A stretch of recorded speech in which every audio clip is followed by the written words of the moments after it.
전도서 1장입니다.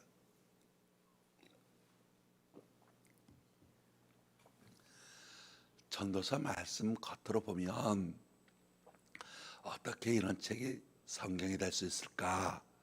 그런 생각이 들 수 있습니다.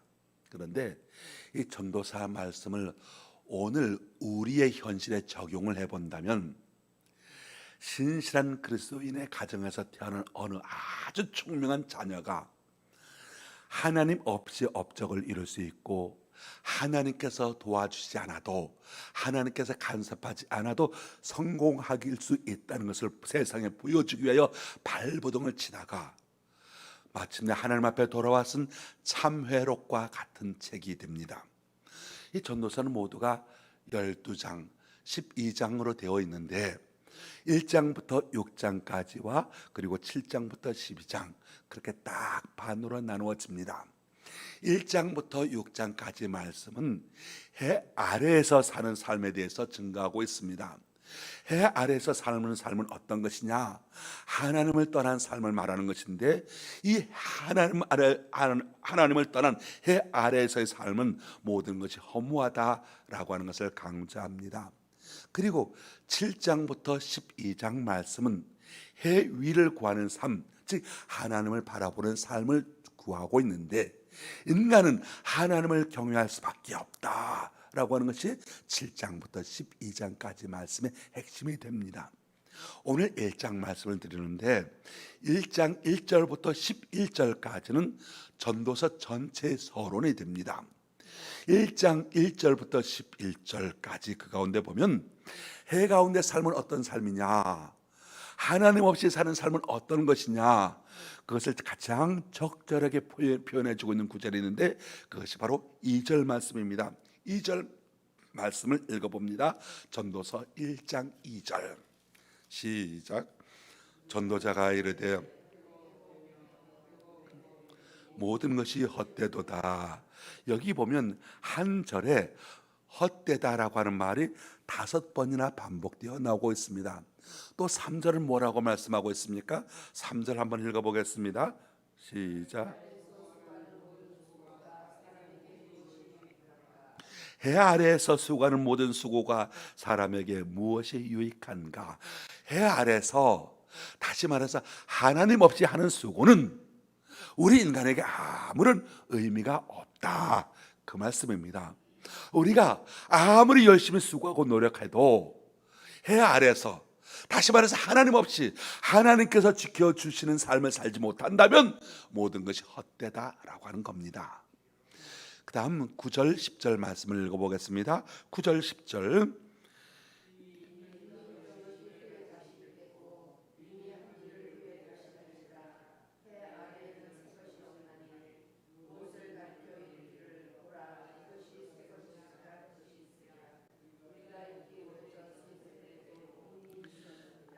이미 있던 것이 후에 다시 있겠고, 이미 한 일을 후에 다시 할지라.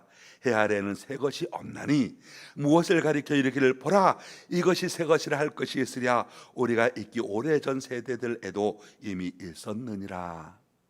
인간은 인의 역사는 반복된다는 말씀이죠. 인간은 출생하고 성장하고 성숙하고 노화하고 죽는다. 이것이 반복되어져 간다, 그런 의미입니다. 수천 년 전에 이미 살았던 사람이나 오늘 우리나, 그리고 앞으로 수천 년 후에 있게 될 사람이나 주님께서 재림하시지 않는 한 동일한 삶, 동일한 길을 걸어가게 될 것입니다. 인간은 시간과 공간, 능력과 한계를 가진 존재이기 때문에 자기의 틀 속에서 살아갑니다. 그리고 한계를 가진 인간들이 만들어내는 틀 역시 제한적일 수밖에 없습니다. 그래서 담는 그릇의 종류와 그릇의 모양은 다를 수 있어도 그 내용은 변하지 않습니다. 12절로 18절 말씀, 인간의 지혜의 허무함에 대한 말씀입니다. 이 전도서 말씀이 우리에게 특별히 마음에 와닿는 이유가 무엇이겠습니까? 이 전도서를 쓴 사람이 바로 솔로몬 임금님이기 때문입니다. 이스라엘 역사상 가장 넓은 영토를 차지했을 때가 바로 솔로몬 임금 때였습니다. 주변 국가들마다 다 조공을 갖다 바치고 경제 사정이 얼마나 좋았던지 사람들이 은은 돌처럼 여겼다, 그렇게 말하고 있습니다. 그러다 보니까 오늘 우리 시대, 이 시대 사람들도 그러한 시대를 그리워합니다. 그런데 이런 시절을 백성들에게 제공했던 사람이 모든 것이 헛되다고 가르치고 있습니다. 만약에 솔로몬이 왕이 아니고 지극히 평범한 사람이었다면 이 전도서 말씀을 그렇게 주목할 그런 것이 없었을 겁니다. 같은 말이라도 누가 하느냐에 따라서 말의 무게가 달라지지 않겠습니까? 전도서를 통해서 호소하는 사람, 해 아래에서 삶은 헛된 것이고, 그래서 하나님을 바라보는 해를 위에 바라보는 삶을 살아야 한다라고 하는 것을 호소하는 사람이 인류 역사상 가장 최고의 지혜자이고 최고의 왕이었기 때문에 오늘 우리는 그를 통해서 들려주는 말씀에 귀를 기울이기가 쉽게 되게 됩니다. 또한 전도서가 오늘 우리에게 특별한 교훈이 되는 이유는 저와 여러분 역시 솔로몬처럼 하나님을 떠나서 무엇인가를 이루려고 하는 욕망에 너무도 쉽게 사로잡히기 때문에 그렇습니다. 그래서 많은 사람들이 하나님 없이, 기도 없이 자신의 꿈을, 무엇인가를 이루려고 하지 않겠습니까? 전도서 말씀을 통해서 다시 한번 하나님을 떠난 삶, 해 아래에서의 삶은 헛되다라고 하는 것을 깨닫고 이것을 중심으로 받아들이고 하나님을 바라보는 삶을 살아야 되겠습니다. 그래서 우리의 삶이 날마다 의미가 더해지는 삶이 되고 우리의 중심에 하나님을 잘 섬겨서 더욱 큰 복된 의미 있는 삶이 되시기를 예수님의 이름으로 축원합니다. 기도하겠습니다. 자비로우신 하나님 아버지, 지난밤 우리에게 평안한 안식을 주시고 오늘도 우리에게 새 아침을 맞이하게 하여 주시니 감사합니다. 연일 이어지는 무더위 속에서 우리의 몸과 마음이 지치기 쉬운 이때 주님께서 주시는 은혜로 메마른 심령을 시원하게 채워주시길 원합니다. 이 더위 무더위 속에서도 예배의 자리, 그리고 이렇게 하루의 첫 시간을 주님 앞에 드리고 자는 분들에게 세임과 영적인 청량함을 더하여 주옵소서. 우리의 형편을 아시는 주님이시오니 우리에게 믿음을 더하여 주옵소서. 내 모든 시험 무거운 짐을 나 홀로 지고 견디다 못해 쓰러질 때 주 앞 예수 앞에 닿으려면 근심에 쌓인 날 돌아보사 내 근심 모두 맡으신다는 간증이, 이 찬송이 우리의 영혼의 깊은 고백이 되게 하여 주옵소서. 오늘 새벽을 끼워 기도하는 우리 모두에게 이 약속이 실제적인 능력이 되게 하여 주옵소서. 그래서 주님의 자비로운 품 안에서 참된 안식과 평안을 누리는 우리의 복된 하루가 되게 하여 주옵소서. 본격적인 여름 휴가철을 이제 곧 맞이하게 됩니다. 쉼을 찾아 떠나게 되는 성도들을 위하여 기도합니다. 오고 가는 발걸음 머무는 처소를 안전하게 지켜주시옵시고 저들의 모든 일들을 사고와 질병으로부터 보호하여 주시옵소서.